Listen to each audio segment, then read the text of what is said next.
무슨 말을 하는지보다 누가 그 말을 하는지가 더 중요하다. 안녕하세요. 오늘은 설거지론을 통해 대한민국에서 부각된 레드필의 이론에 대해서 한번 알아보는 시간을 가져보겠습니다. 착실하고 열심히 살아온 한 남성이 결혼을 하게 됩니다. 성실하게 매트릭스의 시스템에 맞춰 살아왔던 순진한 남성은 사랑에 빠지게 되었고, 결혼 후에는 자신이 사랑하는 아내에게 모든 것을 헌신하게 됩니다. 사실 이 남성과 결혼한 여성은 많은 남성을 만나보았습니다. 그렇기 때문에 사회적 지능이 높고 사람을 대하는 법을 잘 이해하고 있죠. 또한 30대 이후에는 자신의 매력이 점점 떨어진다는 사실을 잘 알고 있습니다. 어린 여성들이 치고 올라오면서 결국 현실적인 판단을 내리게 됩니다. 사회적 지능이 높기 때문에 빠른 판단력과 결단력을 낼 수 있었겠죠. 그리고 아직 미모가 죽지 않았습니다. 그렇게 그녀는 순진하고 헌신적이고 말을 잘 듣고 돈이 많은, 즉 순동적인 남성을 만나 결혼을 하게 됩니다. 내가 남사친이랑 결혼 후에 일주일에 7번 술을 마시고 들어와도 이해해줄 수 있어? 여기에서의 문제는 이 여성이 남성을 진심으로 사랑하거나 존경하지 않는다는 것입니다.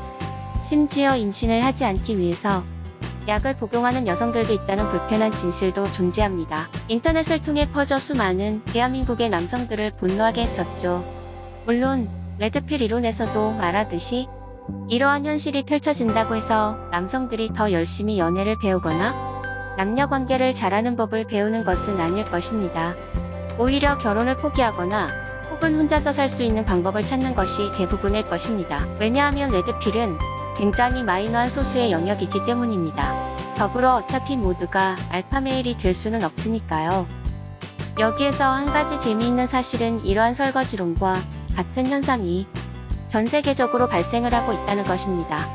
오히려 우리나라가 이러한 문화적인 요소나 이슈에 조금 느린 편이라고 하네요. 개인적으로 레드필을 깨우치게 된 가장 큰 사건은 바로 레즈비언 사건이었습니다. 과거에 1세대 픽업 아티스트 고수라는 닉네임으로 활동을 했을 때 저의 주변에는 3년 동안 사귀고 있었던 동성애자 레즈비언 커플이 있었습니다. 당연히 처음에는 그들이 레즈비언이라는 사실은 알지 못했습니다. 그중 한 명이 저의 직장 동료였는데 부치는 항상 저를 혐오했고 차별을 했습니다. 저는 이러한 부치의 태도가 매우 마음에 안 들었습니다.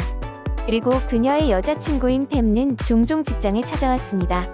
그녀는 매우 아름답고 매력적이었습니다. 저는 그녀에게 매력을 느꼈고 당연히 접근을 하여 말을 걸었습니다.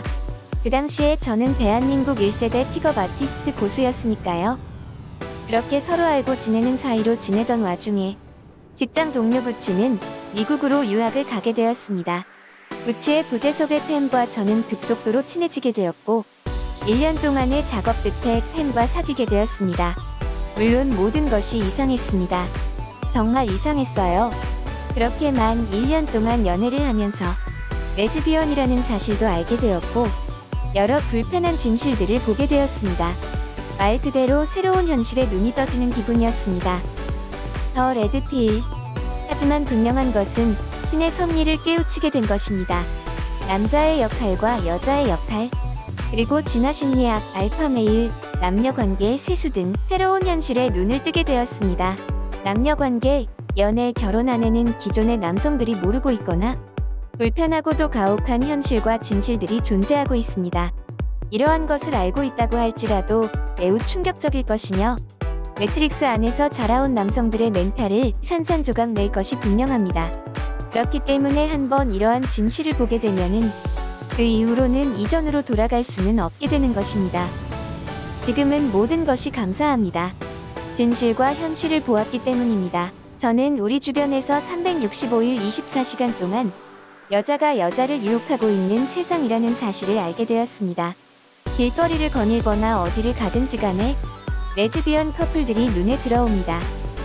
마치 식스센스의 주인공이 귀신을 보는 것처럼 팬과 사귀면서부터 동성애자를 느끼는 감각이 생겨났습니다. 다른 말로는 이성애자를 느끼는 감각도 생겨났습니다.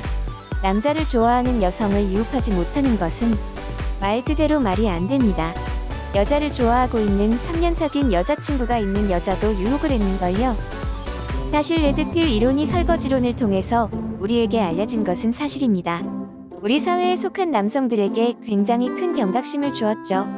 하지만 어쩌면 결국에는 많은 남성들이 결혼을 포기하게 되거나 나 혼자 산다에 나오는 주인공처럼 혼자 살기를 선택하게 될지도 모르겠습니다. 레드필의 유래는 1세대 픽업 아티스트들에 의해 시작이 되었습니다. 그 첫 시작은 단순히 짧은 만남이나 세속적인 욕망을 위해서였다고도 합니다. 물론 실제로는 대부분의 1세대 픽업 아티스트들이 이것을 하지 않으면은 다른 알파메일에게 자신이 사랑하는 여성을 빼앗기거나 혹은 자신이 사랑하는 여성의 마음을 얻지 못하거나 혹은 정말 모태솔로로 고독하고 외로운 인생을 살 것 같은 두려움 때문에 이 길을 걸었을 뿐입니다. 그리고 실제로 여성을 대하는 법을 알게 된다면 꽃뱀에게 당하거나 혹은 설거지를 당할 확률은 점점 더 낮아지게 됩니다. 사실 대부분의 남성들이 그렇게 꽃뱀에게 당하고 설거지를 당하고 무고하게 감옥을 가는 모든 이유가 베타메이이기 때문이라는 사실을 이제는 좀 알아야 하지 않을까요? 현재 대부분의 1세대 사람들은 결혼을 했습니다.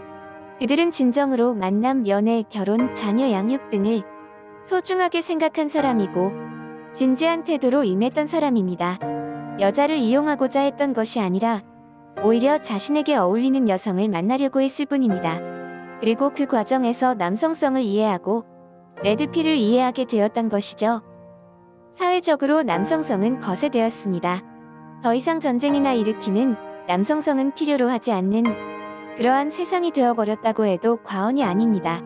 그리고 이와 동시에 남성들은 더 이상 여성에게 매력적이지 않은 존재가 되어버렸습니다. 수능적이고 헌신적인 남성들은 오직 설거지를 할 때에만 필요할 뿐인데 대부분의 남성들이 그러한 현실 속에 살아갑니다. 이러한 현실에서 탈피하기 위해서는 그 안에 숨어 잠들어 있는 사자를 꺼내서 전쟁을 나가는 전사의 심장으로 이 순간 자신의 잠재력을 느끼고 천재성을 일깨우는 직접적인 경험이 필요한 순간입니다.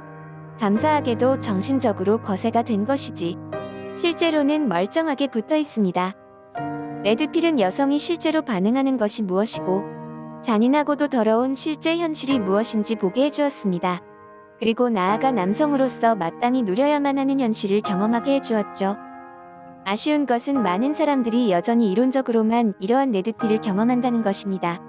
하지만 본 채널에 업로드되어 있는 다양한 강의 영상을 시청하게 된다면은 실제 삶의 변화가 함께 찾아오게 될 것이라 믿습니다.